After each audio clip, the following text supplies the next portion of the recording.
नमस्कार, बहुत स्वागत है आपका न्यूज अपडेट में। मैं हूं आपके साथ अमित शर्मा। 38 सालों से भाजपा के वरिष्ठ कार्यकर्ता पार्टी से बागी होकर निर्दलीय चुनाव लड़ने मैदान में उतर गए हैं। भाजपा से बागी होकर नरेंद्र शर्मा ने नामांकन वापसी के आखिर दिन अपना नामांकन वापस नहीं लिया और अब वो निर्दलीय चुनावी मैदान में उतर गए हैं। वहीं नरेंद्र शर्मा ने बताया कि वो किसी भी व्यक्ति से नहीं मिल रहे थे और नजरबंद थे। उन्होंने बताया कि उनके पीछे बीजेपी पार्टी के केंद्र से लेकर राष्ट्रीय नेता भी उनसे संपर्क कर रहे थे और दिन भर उन्हें ट्रैक करने का प्रयास भी किया गया। उन्होंने कहा कि यह बात अगर पहले की जाती और पारदर्शिता के साथ टिकट बांटा होता तो यह नौबत नहीं आती।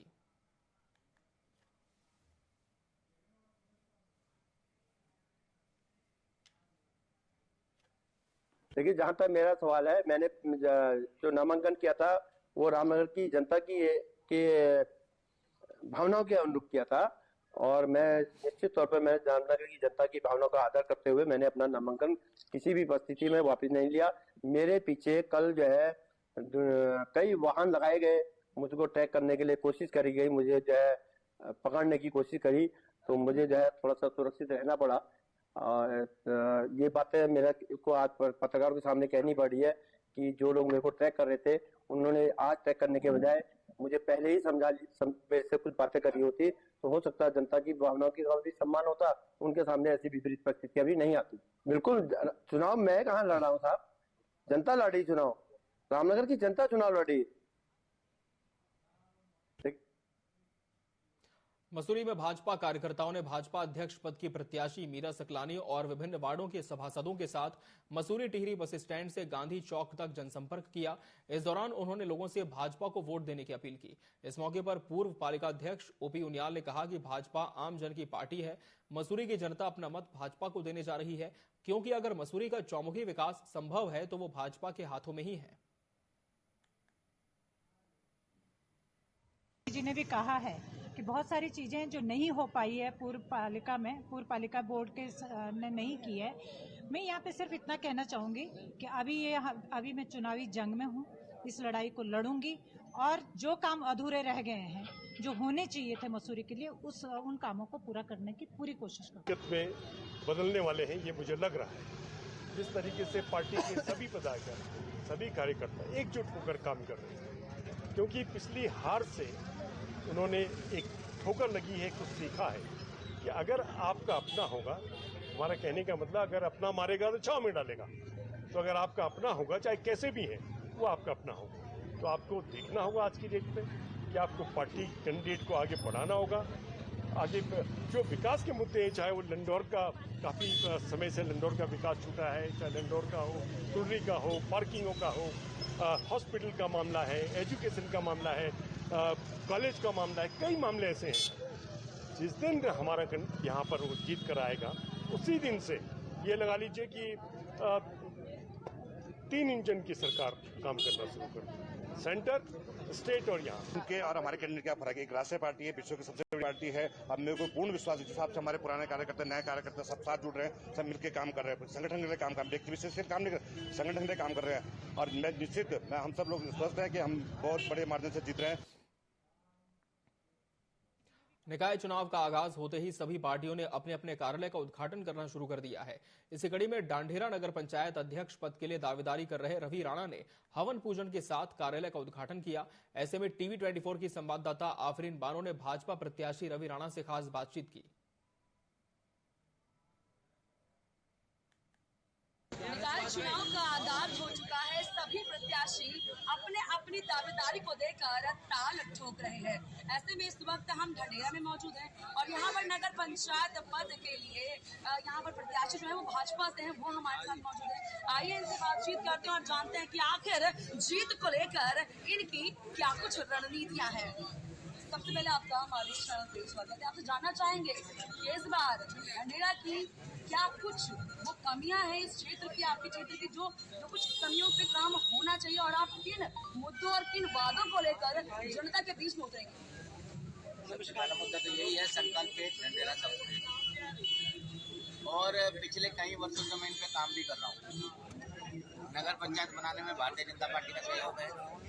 अब से पहले यहाँ पर बहुत सारे, कोई 15 साल जनप्रतिनिधि रहा, कोई 5 साल जनप्रतिनिधि रहा। उन्होंने सिर्फ अपनी जेब भरने के अलावा तीसरा काम नहीं, उनका उनको जब चुनाव आता है, जब जनता की याद आती है, 5, 10, 20 लोग हैं, मुर्गे दारू पे उनके साथ चलते हैं, उसके बाद में जनता का कोई वो नहीं। 5 साल में कोई उपलब्धि बताते, मैं 1000 उपलब्धियां अपनी भारतीय जनता पार्टी की ढंढेरे के अंदर गिनवा सकता हूँ। और जो जनप्रतिनिधि पिछले 15 साल और 5 साल जिन्होंने यहाँ पर जो रहे हैं, वो मुझे आप एक ढंढेरे का आप मुझे ये बता दीजिए कि हमने ढंढेरे के अंदर ये विकास कार्य किया और ये हमारे द्वारा। यानी कि ढंढेरा को सर्वश्रेष्ठ बनाकर रहेंगे आप? निश्चित तौर पर। मैं ये नहीं कि आज मुझे पार्टी ने चुनाव में मुझे प्रत्याशी बनाया, मुझे अब से पहले भी मैं लगातार ढंढेरा के लिए, समाज सेवा के लिए कार्य कर रहा हूँ। ढंढेरा के अंदर अगर यहाँ पर क्या नाम है, धर्मशाला नहीं थी, अमीर आदमी कोई भी हो, वो तो कहीं पर भी पैलेस में या उसमें जाकर अपने बच्चों की शादी कर सकता है, किसी के साथ सुख दुख है कहीं पर भी कुछ वो कर सकता है। लेकिन यहाँ पर धर्मशाला नहीं थी, मैंने वाल्मीकि धर्मशाला का निर्माण मैंने करवाया। अशोकनगर विकास समिति की धर्मशाला का निर्माण माननीय सांसद जी के साथ माननीय काला जी ने जब कहा कि यहाँ के लिए पैसा भी, माननीय सांसद जी से हम दोनों ने जाके पैसा स्वीकृत करवाया। 10 लाख एक करवाए, 8 लाख एक करवाए। आखिर में ढंढेरा की जनता से क्या कुछ कहना चाहेंगे आप? ढंढेरा की देखिए, आज कार्यालय का उद्घाटन है, आप देख रहे होंगे, संख्या आपको बता रही होगी, और भी कार्यालय के उद्घाटन हुए, आगे भी होंगे, आपको बता रही होगी कि जनता का क्या रुख है और किस ओर जा रहे हैं। यहाँ पर आज जो लोग बोलते थे कि ये लोग उनके साथ में पर्वतीय समाज भारी मात्रा में है, दलित समाज भारी मात्रा में है, और क्या नाम है सामान्य समाज, सभी ओबीसी। मैंने ढंढेरा के अंदर विकास किया है, राजनीति नहीं की। और विकास जो किया है, वो जो किया है, मैंने किसी मजहब को देखकर नहीं किया, मैंने किसी जाति को देखकर नहीं किया। आज 80% सड़कें ढंढेरा के अंदर मेरे द्वारा बनाई गई। अभी आप सुन रहे थे नगर पंचायत पद के लिए जो दावेदारी कर रहे हैं रवि राणा जी को, जिनका साफ तौर पर ये कहना है कि आगे ढंढेरा को सर्वश्रेष्ठ बनाकर ही वो छोड़ेंगे। और साथ ही साथ उन्होंने ये भी कहा कि आप यहाँ पर कार्यालय का जो उद्घाटन हुआ है, उसको यहाँ पर जो इतनी भीड़ है उसको देखकर आप साफ तौर पर अंदाजा लगा सकते हैं कि आखिर जनता का रुख किस ओर है। अपने सहयोगी के साथ मैं आफरीन बानो, टीवी 24 हरिद्वार। निकाय चुनाव को लेकर अल्मोड़ा में जिला निर्वाचन ने तैयारियां तेज कर दी है। इसी कड़ी में जिला निर्वाचन ने जोनल और सेक्टर मजिस्ट्रेट अधिकारियों का प्रशिक्षण विकास भवन में आयोजित किया। इस दौरान मास्टर ट्रेनरों ने मतपत्र पेटी, बैलेट पेपर, मतदाता सूची आदि से संबंधित जानकारी ली। वहीं जिला निर्वाचन अधिकारी आलोक कुमार पांडे ने चुनाव आयोग की हैंडबुक का अध्ययन किया और दिए गए निर्देशों का पालन सुनिश्चित करने की बात कही।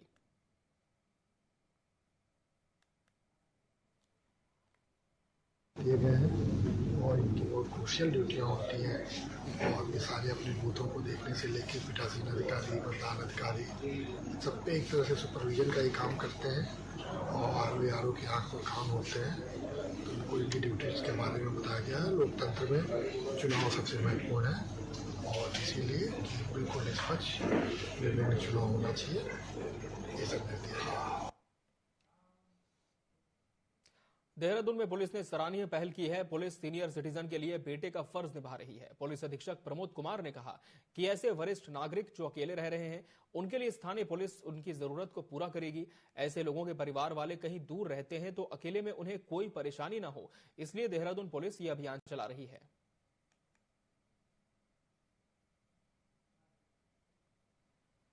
देखिए, जो भी हमारे सीनियर सिटीजन जो हैं और विशेषकर जो कि एकल निवास करते हैं, उनके जो बच्चे वगैरह हैं वो दूर दराज हैं, विदेश में रहते हैं या दूर दराज किसी अन्य स्थान पर रहते हैं, तो देहरादून पुलिस जो है उनका ख्याल रख रही है। जैसे कि आपने जो अभी दिवाली पर्व गया है उस पर भी आपने देखा होगा कि तकरीबन जो एकल बुजुर्ग थे उनसे हमारे द्वारा संपर्क किया गया और उनका हाल चाल जाना गया, और जो भी इनकी ज़रूरतें थी जिसको पूरा करने में हम लोग सक्षम हैं वो हमारे द्वारा पूरी की गई। अब इसके बाद जो हम लोगों ने जो थाना क्षेत्र में हमारे जो सीनियर सिटीजन हैं निवास कर रहे हैं तो उनका एक रजिस्टर भी बनाया गया है, और समय समय पर हमारे थाने के अधिकारी, हमारे सीनियर ऑफिसर्स भी जो हैं लगातार उनके संपर्क में रहते हैं, उनके साथ मीटिंग भी कर रहे हैं। और अगर कोई दुख परेशानी किसी भी प्रकार की अगर उनको कोई समस्या आती है तो हम हमेशा उनके लिए अवेलेबल हैं, और हमें बड़ी खुशी होगी कि हम उनके किसी भी काम हम लोग आ सकें। उत्तराखंड में निकाय चुनाव में कुछ जगह कांग्रेस से नगर पालिका, नगर पंचायत और निगम पार्षदों के पर्चे निरस्त हो गए हैं। इस मामले को लेकर कांग्रेस उच्च न्यायालय जाने की बात कह रही है। कांग्रेस ने प्रेस कॉन्फ्रेंस कर सरकार पर हमला बोला, तो वहीं दूसरी तरफ भाजपा के प्रदेश प्रवक्ता ने मीडिया से चर्चा के दौरान कहा कि पूरे साल कांग्रेस सोई रहती है, कहीं उनके नगर पालिका प्रत्याशी का नाम ही लिस्ट में होता है, उनको इस बात का पता ही नहीं रहता। वहीं उन्होंने आगे कहा कि कांग्रेस का कोई जनाधार उत्तराखंड में नहीं बचा है, सिर्फ आरोप लगाने का काम कांग्रेस करती है। कि हमारा संगठन 24/7 काम करता है।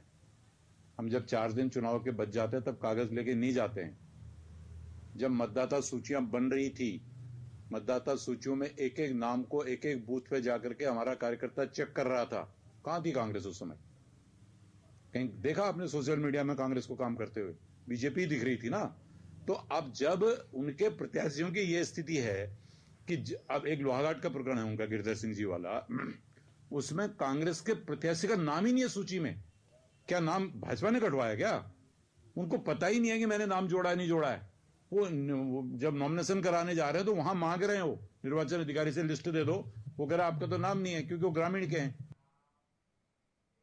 23 जनवरी को होने जा रहे नगरीय निकाय चुनाव को लेकर शुक्रवार को लोहाघाट के रिटर्निंग ऑफिसर एसडीएम नितेश डांगर ने लोहाघाट के पालिका अध्यक्ष पद के सभी 6 प्रत्याशियों को चुनाव चिन्ह आवंटित किए हैं। एसडीएम ने बताया आगे की चुनाव प्रक्रिया शासन के निर्देशों के तहत की जाएगी। वहीं आरओ वीरेंद्र बोहरा ने बताया नगर पालिका लोहाघाट के सभी 7 वार्डों के सभासद पद के 23 उम्मीदवारों को चुनाव चिन्ह आवंटित कर दिए गए हैं। चुनाव चिन्ह मिलने के बाद सभी प्रत्याशी जोर शोर से प्रचार प्रसार में जुट गए हैं। अनुसार आज उम्मीदवारों को प्रतीक चिन्ह आवंटन किए जाने थे, जो संपन्न हो चुका है, जिसमें 2 राष्ट्रीय दलों के उम्मीदवार थे। श्री गोविंद वर्मा जी भारतीय जनता पार्टी से, रंजीत अधिकारी जी भारतीय राष्ट्रीय कांग्रेस से। इसके अतिरिक्त 4 हमारे यहाँ निर्दलीय थे। श्री नरेश कनौजिया को ईंट मिली है, भोपाल सिंह मेहता जी को घंटी मिली है, राजेंद्र पनेठा जी को गैस सिलेंडर मिला है और विपिन पनेठा जी को कोट मिला है। आज जो हमारे यहाँ प्रतीक आवंटन की प्रक्रिया थी वो कंप्लीट हो गई। इसके अतिरिक्त जो आयोग के निर्देशानुसार आगे जो भी मार्गदर्शन मिलेगा या जो भी उनकी गाइडलाइंस हैं उनके अकॉर्डिंग आगे प्रक्रिया प्रारंभ की। निकाय चुनाव को लेकर जहां भाजपा कांग्रेस उम्मीदवारों ने नामांकन कर अपना दम दिखाया है, तो वहीं निर्दलीय प्रत्याशियों ने भी चुनाव में राजनीतिक दलों के पसीने छुड़ाने में कोई कसर नहीं छोड़ी। कर्णप्रयाग नगर पालिका में भाजपा से जहां गणेश शाह मैदान में हैं, वहीं कांग्रेस ने रामदयाल पर भरोसा जताया है। नगर पालिका कर्णप्रयाग से निर्दलीय प्रत्याशी जयप्रकाश टमटा ने चुनाव न लड़ने का फैसला लिया है। उन्होंने भाजपा को अपना समर्थन देने का मन बनाया है।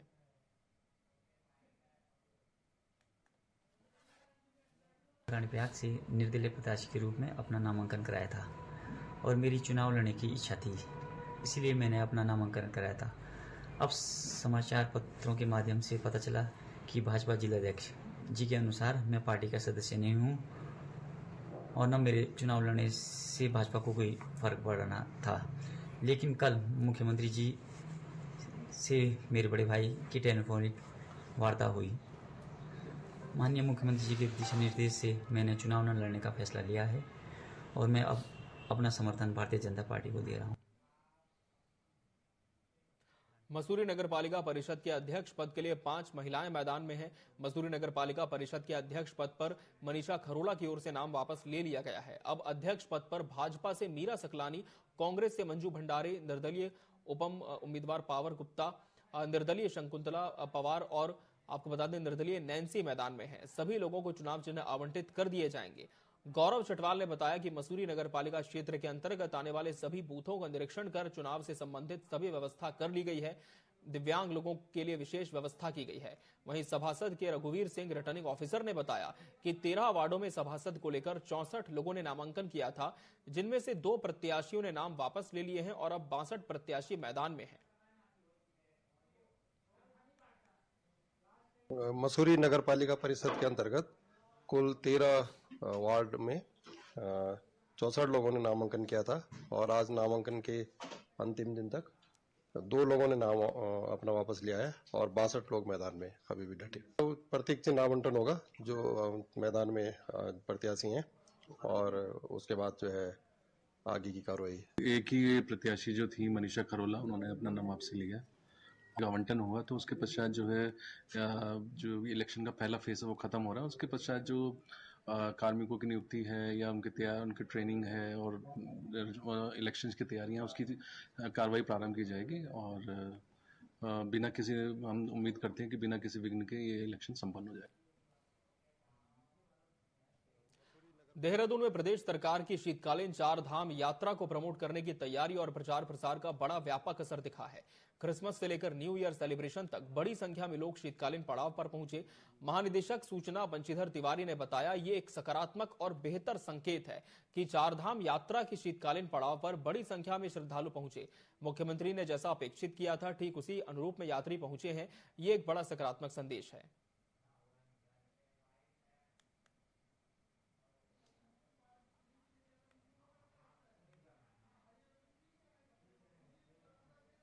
देखिए, माननीय मुख्यमंत्री जी के द्वारा पहले भी इस संबंध में निर्णय लिए गए थे और सभी विभागों को निर्देशित किया गया था कि 4 धाम यात्रा की तैयारियां किया जाए, वो चाहे सड़क से संबंधित है, स्वास्थ्य है, बिजली है, और साथ ही साथ सूचना विभाग को भी निर्देशित किया गया था कि इसका व्यापक प्रचार प्रसार किया जाए कि जो देव डोलियां हैं आकर के जो देव स्थान है जहाँ पर प्रवास करते हैं उनके बारे में लोगों को बताया जाए, ताकि आकर के लोग जो तीर्थयात्री हैं उसका दर्शन लाभ उठाएं। जो पर्यटक हैं वो भी आए, लेकिन अगर शीतकालीन जो 4 धाम यात्रा है उसकी बात करें तो बहुत एक अपेक्षित, जैसा कि माननीय मुख्यमंत्री जी ने अपेक्षा की थी, उसी के अनुरूप परिणाम प्राप्त हो रहा है। उत्तराखंड में 4 धाम यात्रा प्राधिकरण का गठन हो गया है। इसके लिए सरकार ने पंडा पुरोहितों से सुझाव भी लिए हैं। प्राधिकरण को लेकर सीएम धामी की अध्यक्षता में कई बैठकें हुई। इसे लेकर उत्तराखंड भाजपा की प्रदेश प्रवक्ता हनी पाठक ने कहा कि देव स्थानम बोर्ड से बिल्कुल अलग है। 4 धाम यात्रा प्राधिकरण के लिए 2 समितियां बनेंगी, जिसमें पहली समिति सीएम की अध्यक्षता में होगी, इसमें कई सदस्य होंगे। साथ ही दूसरी समिति मुख्य सचिव की अध्यक्षता में होगी, जिसमें विभागीय अधिकारी होंगे।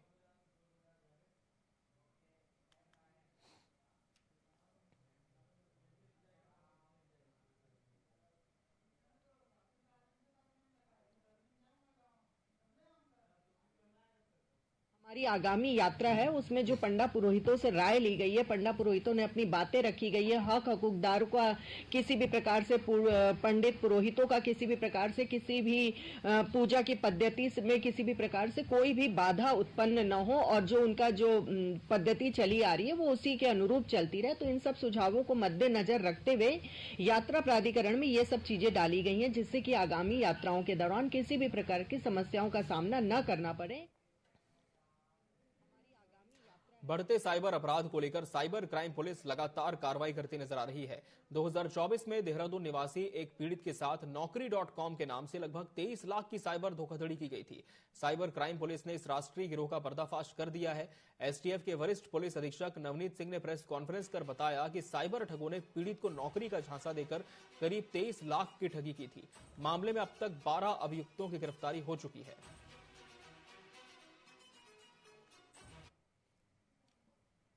ये Naukri.com पर नौकरी लगाने के नाम पर देहरादून के एक व्यक्ति से 22 लाख 90 हजार लगभग 23 लाख की जो ठगी की गई, उस संबंध में 2 लोग अरेस्ट हुए हैं और 4 लोगों को 41 से CRPC का नोटिस दिया गया है और ये मुकदमा जून 2024 में लिखा गया था। इसमें टोटल 12 लोगों के खिलाफ अब तक कार्रवाई हो चुकी है। अभी जो 2 लोग अरेस्ट हुए हैं इनकी कस्टडी से 2 लैपटॉप, राउटर्स और 17 मोबाइल फोन और दर्जनों सिम जो है बरामद किए गए। उनकी एनालिसिस कर रहे हैं हम।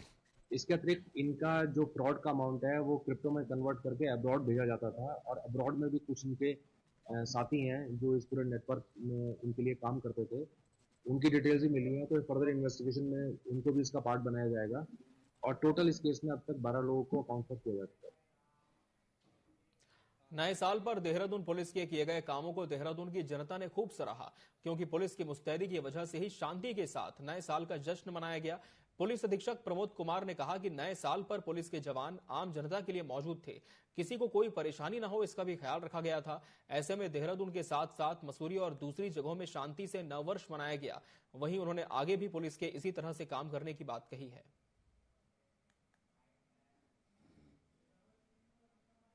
बाहरी जनपदों से जो फोर्स आया सभी को देखिए उसका श्रेय जाता है और विशेषकर जो हमारी यातायात की टीम है उसको भी इसका श्रेय दिया जाता है।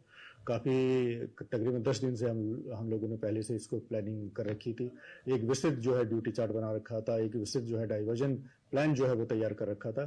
तो उसी का जो है हमारे द्वारा जो समय से उस पर अमल किया गया, जिस कारण नववर्ष के अवसर पर ना तो मसूरी में ना ही हमारे देहरादून सिटी में किसी भी जाम की समस्या कहीं फेस नहीं हुई। हल्द्वानी खैरना अल्मोड़ा हाईवे को खोलने के लिए बीते 9 दिनों से प्रशासन और विभाग दिन रात कोशिश में जुटे हुए हैं। कुवारब क्षेत्र में सड़क वॉशआउट होने के बाद पहाड़ को तोड़कर सड़क तैयार की जा रही है।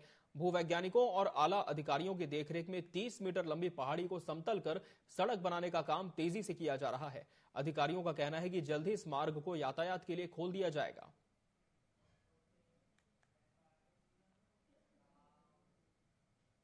हरिद्वार के बहादुराबाद थाना क्षेत्र से एक भीषण सड़क हादसे की घटना सामने आई है।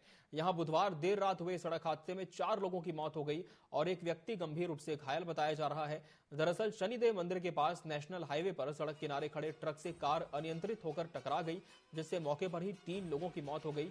वहीं एक ने अस्पताल में इलाज के दौरान दम तोड़ दिया। फिलहाल पुलिस मामले की जांच कर रही है। ये केमिकल फैक्ट्री के पास एक ट्रक जो साइड में खड़ा था सड़क के, उसके पीछे से जो रुड़की की ओर से एक आर्टिगा गाड़ी आ रही थी उसने हिट कर दिया है, जिसपे गाड़ी में सवार 5 व्यक्तियों में से 3 व्यक्तियों ने मौके पर डेथ हो गई थी। उनके शव मोर्चरी भिजवाए गए थे। दो व्यक्ति गंभीर रूप से घायल थे। इनको भूमानंद निकेतन हॉस्पिटल भिजवाया गया। वहाँ पे एक व्यक्ति की मृत्यु होना डॉक्टर्स द्वारा बताया गया। गंभीर दूसरे 5वें व्यक्ति को एम्स रेफर किया गया था। विश्व प्रसिद्ध केदारनाथ धाम में चल रहे पुनर्निर्माण कार्य को अत्यधिक बर्फबारी होने के कारण फिलहाल रोक दिया गया है। धाम में लगभग 3 फीट तक बर्फ जमी हुई है, जिस वजह से अभी यहां काम हो पाना संभव नहीं है। साथ ही बर्फबारी के कारण धाम में ठंड भी अत्यधिक पड़ रही है। यहां लगातार रुक रुक कर बर्फबारी हो रही है। काम में जुटे मजदूर भी वापस लौट चुके हैं।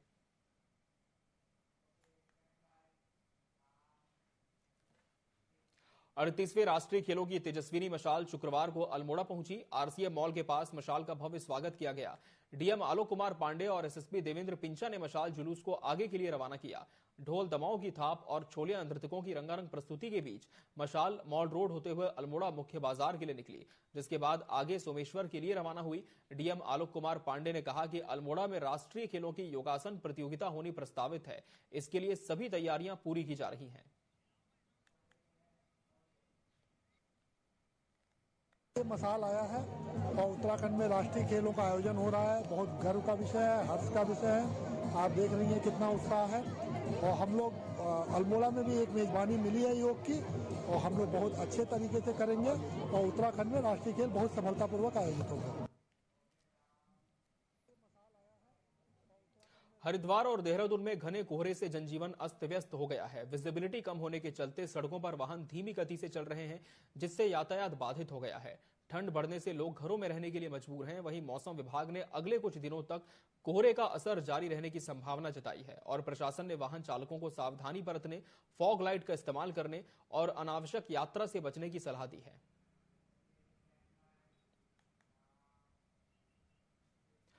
प्रदेश में नगरीय निकाय चुनाव के लिए प्रत्याशियों ने प्रचार शुरू कर दिया है। वहीं देहरादून मेयर पद के लिए कांग्रेस के उम्मीदवार वीरेंद्र पोखरियाल ने दावा किया कि कड़ी टक्कर के साथ इस चुनाव में उनकी जीत होगी। उन्होंने बताया कि राज्य आंदोलन के दौरान उन्होंने महत्वपूर्ण भूमिका निभाई थी, कई बार जेल गए हैं, लाठी डंडे खाए हैं, इसलिए जनता का आशीर्वाद निश्चित तौर पर मिलेगा और नगरीय निकाय चुनाव में जीत मिलेगी।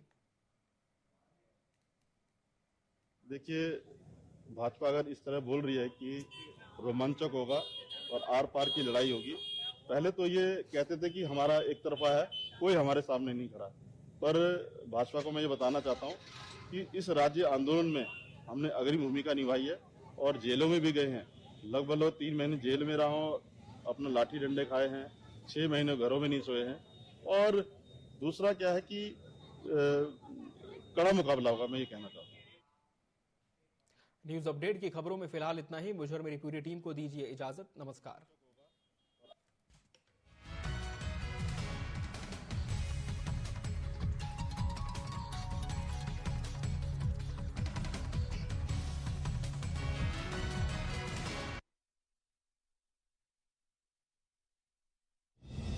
वो शाम पुरानी ढल चुकी, अब नए सूरज से दरकार है। चाहिए एक तलब